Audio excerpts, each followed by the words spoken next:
Hospital Porters, Pride and Dignity, Stop the New World Order, welcome to her Panwo TV on VidMe.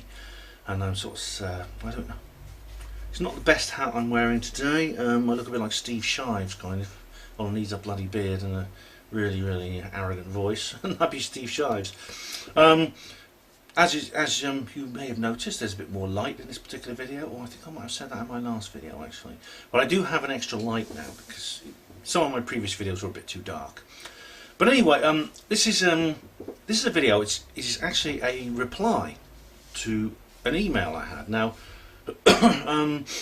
I've done, obviously, like I do reply to all the correspondence I get when people do write to me. I get a lot of correspondence from people, and most of it's pleasant.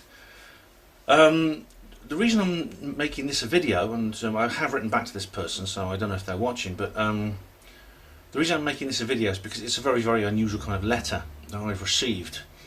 It's what you might call angst-ridden. You know what I mean by angst-ridden. It's put me in a bit of an uncomfortable position. It's a letter from somebody. I won't tell you what their name is, but I'll call him Eric. That name somehow fits his personality, I think. And it goes like this. This is the letter he sent me. Hi Ben, I wonder if you could tell me the answer to something that's really bothering me. Why do women never date nice guys? I'm a nice guy and continuously single.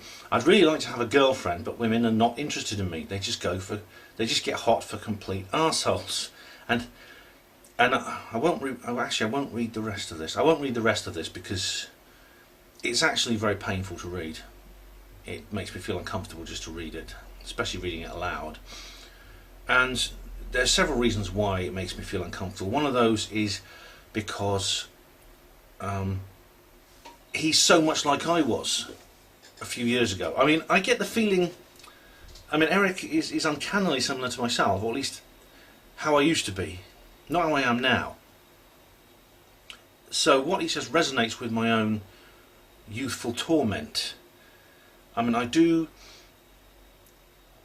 have memories of a period of my life which are extremely distasteful to recall, and what Eric says is reminiscent of that. I don't know how old Eric is, but I get the impression he's a lot younger than I am. I think he might even possibly still be a teenager. Now I get a lot of correspondence, like I say, from people, readers of the blog, viewers on YouTube and VidMe and of Panwo TV, and listeners to her Panwo radio. But this is dropping me into the role of agony aunt, and I'm not sure I'm qualified, to be honest. The problem is I don't want to ignore this letter, but at the same time I don't feel comfortable replying to this. I don't want this to become a regular thing, if you know what I mean. And of course, as I've said in previous videos, my own relationship has just come to an end. Sue Astain, as I call her online, has ended our relationship. We were together for 8 years, and so that still hurts. Still, I composed a reply to him anyway. So Eric, if you're listening, just make yourself comfortable, and Uncle Ben will tell you all about it. Okay. Hi Eric, thanks for writing, and I'm sorry you're finding the world of dating and romance so frustrating. I know exactly how you feel, more so than almost any other person I've come across. Coming to terms with your predicament will mean facing up to some very unpalatable facts, and also this will mean you will need to be tough and not lose hope. I too am a nice guy, or a beta male. I put it in scare quotes now, to use more fitting terminology, and have had an identical problem. Now I should point out, this just as an aside, this idea of categorising men according to letters of the Greek script is not completely accurate. I think it's oversimplistic, but as also is the K-type and R-type selection theory, which you might have heard a bit about as well. But it's for convenience, I do understand the point, and I hope you can understand the point too. Now, it's a bit but it's difficult to find. But it's one of these things that I'm hoping I'm going to proceed on the assumption that you know what I'm talking about by a beta male. The first thing you must do is avoid feeling envious and bitter at the men who are more successful with women than you are. They are not arseholes. Well, not all of them are. They are simply alpha males. Now, being an alpha male is not a bad thing or a character flaw. It is simply who they are. Just like being a beta male is who we are. Alpha males can become good men if they succeed at their own challenges, and this usually involves avoiding being assholes. It is true, isn't it? Let's face it, guys. You know, you got to, if you're an alpha male, you know, you can go one way or the other, the same way as if you're a beta male, you can go one way or the other. Now, anyway, well, in terms of beta males can become bitter and angry and just resentful, and they probably end up as MGTOWs or something like that. Or alternatively, you can channel your own strength, and the same goes for alpha males. And here we go. I'll go into this in detail here about alpha males. So the challenge for an alpha male is to avoid becoming an arsehole, as Eric calls them. By that I mean channeling their natural egotism and aggression into a positive force. Alpha males can be great leaders. They can be great sportsmen, warriors, explorers, adventurers. Not that you have to be an alpha male to do these things, it just means you possess an inherent advantage. The majority of women are naturally attracted to men like that because they are more masculine. That's life, I'm afraid. You can't change that, and it would be wrong even to if you could. I think that again. I think I'm being oversimplistic there. I think maybe I should have worded that slightly differently. For instance, saying that they're more masculine, and that's contentious. But I have this feeling of what I'm talking about, but I can't quite define it, if you know what I mean. Anyway, I'll carry on. So you can't change that. It'd be wrong even to if you could. Alpha males can be if you can make friends with them, they can be good friends. Yeah, I say that as well. And it's true, like I said, if they can channel, if you're an alpha male and you can, well, this probably goes for all men up to a point, you can channel your natural aggression and your natural tendency to be belligerent for positive things. And there's something I didn't mention in my letter to Eric, which maybe is not really relevant quite, but there's a tendency in the media now to portray male masculinity and male heroes as something different to how it used to be. I mean, if you go back to, say, the stories of, Robert E. Howard, about Conan the Barbarian and things like that, then there's all kinds of stories have been developed from, or been inspired by Howard and his very traditionalist depiction of the hero. The traditional hero in literature was a man, whether it be one of the heroes of ancient Greek mythology or something, was a man who had an ethical sense, who had ethical drives. So he was a man who was very strong, a very, very masculine character, but someone who cared. Someone who had a heart as well as a pair of balls. And you can see this archetype in some of the characters of Howard, people like Conan and Kull and people like that, who they're big tough guys, but they've got a heart of gold. And you see this in more recent fiction as well. For instance, Rocky Balboa, he was one of these types of heroes. However, modern fiction, within the popular media, especially within soap operas, is depicting masculinity very different, and the alpha males of modern popular entertainment tend to be very different. They're men without any ethical drives. They're often men who are very strong, very, very masculine in the sense that, and they're very, very belligerent, but they tend to be very selfish. They tend to be very acquisitive and they tend to be almost psychopathic. I mean, in EastEnders, characters, some of the characters in EastEnders, some of the alpha male characters in EastEnders they're virtual psychopaths, and that's very disturbing. And that's giving out a bad message to young men. It's saying that psychopathy is masculine. Psychopathy is it's make you successful to be a psychopath. It'll make you attractive to women to be a psychopath. And you know, that disturbs me. No, I find disturbing. Anyway, where I got to in this? Hang on, that was a digression. Yeah, okay. It's important not to feel angry at these women. That is, the women who are drawn to alpha males. They are only doing what comes naturally. I mean, I should have qualified that. Based on my digression, I would say I would hope that women can see through the propaganda in popular media and realise that you know, it's psychopaths aren't cool to date. No, it's if you want to. I understand why women will be attracted more to an alpha male. Fine, but make sure it's a decent man, a man with a more traditional type man, a man with ethical standards as well.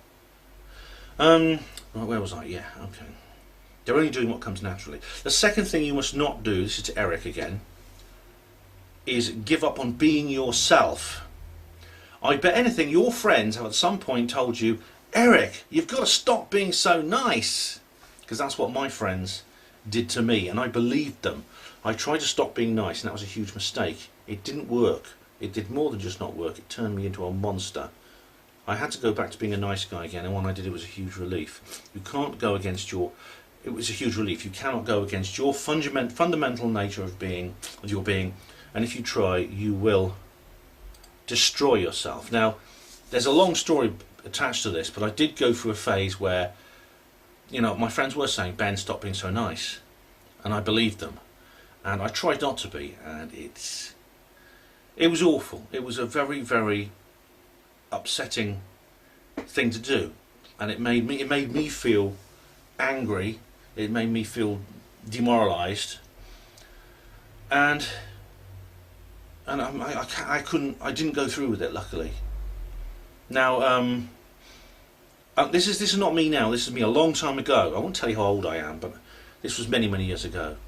Okay, that I went through this period. I was around Eric's age at the time. I don't know how old Eric is, but like I say, he sounds young. He sounds like maybe a teenager, maybe someone in his late teens. Here we go. Right. I'm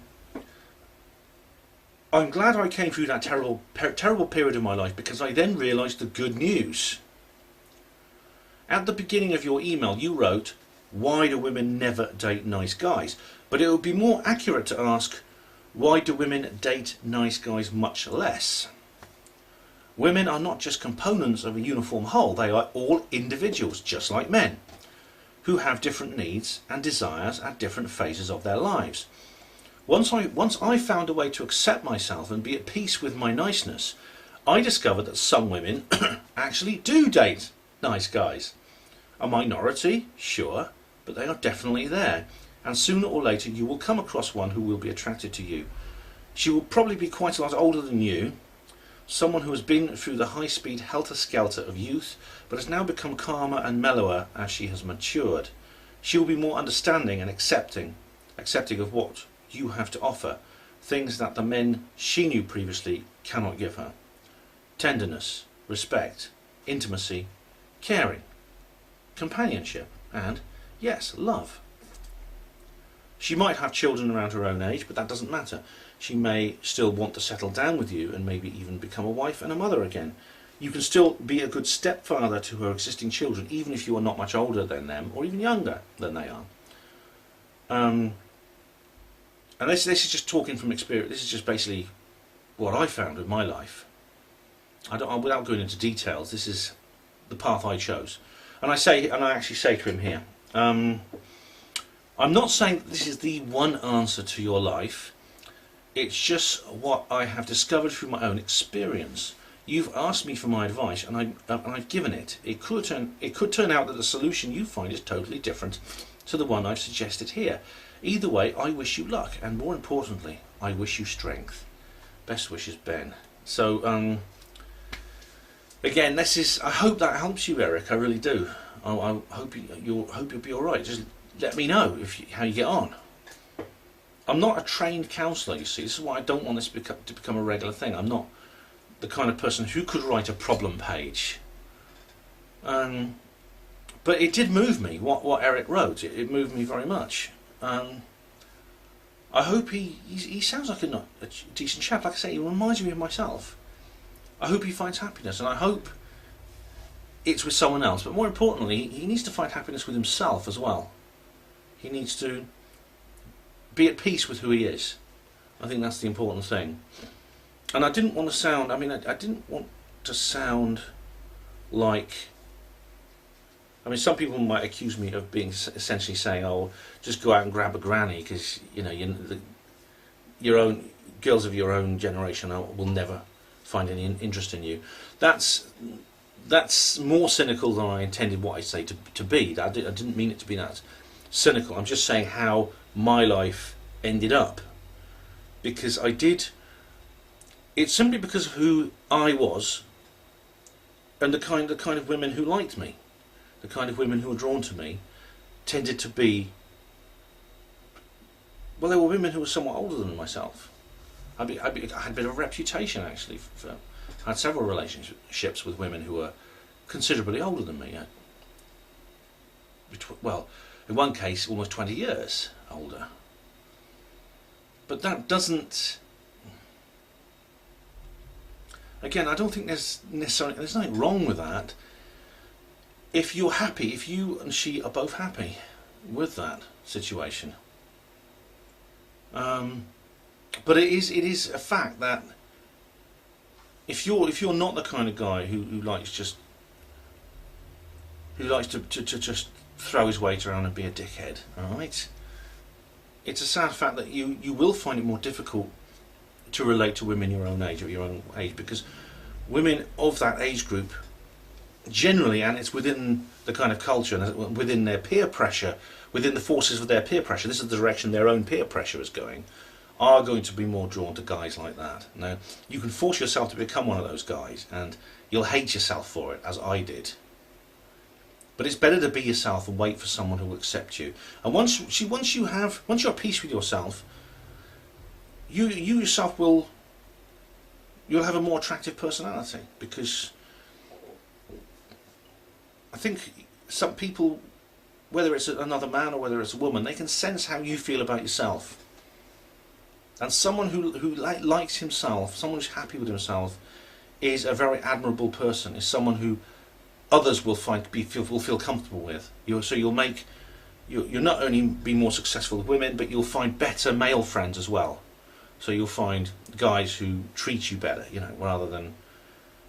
And this is the bad thing, because I had a lot of people in my life, men in my life, friends, or people I called friends, but actually were nothing of the sort. And if I met them today, I just wouldn't even speak to them. I just turned my back on them, because they're people who said I'm your friend, Ben, but that's what their words said, but their behaviour was the exact opposite. And even thinking about going into details, I know I'll get very upset if I talk into details about that. But I kind of feel it was my fault, because I don't know. I think I might subconsciously have been pushing them to see whether they would take advantage of me if they could or not. That's a big subject. I probably have to make another video about that. Anyway, if anyone else is watching this, okay, and you really feel that you want to share something like this with me, go ahead, all right. But I don't want to become the agony aunt of VidMe, all right, because I'm just not qualified. Not only am I not a trained counsellor, but I don't have the stomach for it, quite frankly. It would drive me nuts. I'm sorry, but there are some people maybe who can cope with that. I can't. Alright, I'm sorry about that. But anyway, thank you very much for watching Hapanmo TV on VidMe. Much appreciate all the comments, and like, subscribe and share, etc. Hospital Port as pride and dignity. Stop the New World Order.